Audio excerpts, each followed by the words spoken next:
Una vez en el comedor, lo más importante, no solo del comedor, sino de prácticamente toda la autocaravana, es el uso de la centralita. En la centralita vamos a tener información sobre cómo vamos con las baterías, cómo las tenemos de cargadas o descargadas y cómo vamos de niveles de agua.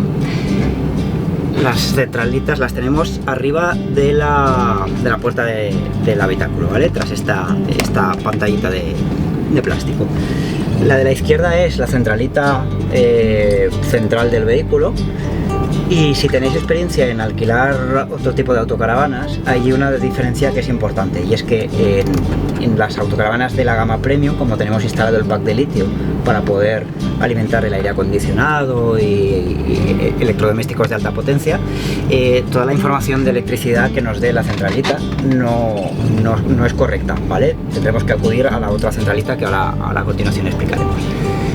No obstante, para los que estéis familiarizados, recordad que estos botones, que son los de lectura de las baterías, en este caso no nos van a servir, ¿vale? Y lo que nos importa a nosotros de la centralita va a ser el botón de encendido y apagado, que en caso de alquiler mi consejo es que lo tengáis siempre encendido. Este botón que pone 12 voltios, que lo que hace es mantener activadas las luces. El botón con el símbolo del grifo, lo que hace es activar la bomba de agua.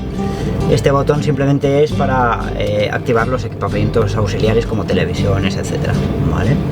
Y aquí abajo, estos dos botones, como decía, los vamos a ignorar porque la información que nos va a dar no es correcta, y sí que vamos a utilizar este botón, que lo que nos da aquí en estos indicadores luminosos es la lectura del agua limpia que tenemos, ¿vale? Ahora mismo estaríamos en 2/3 del depósito de agua limpia.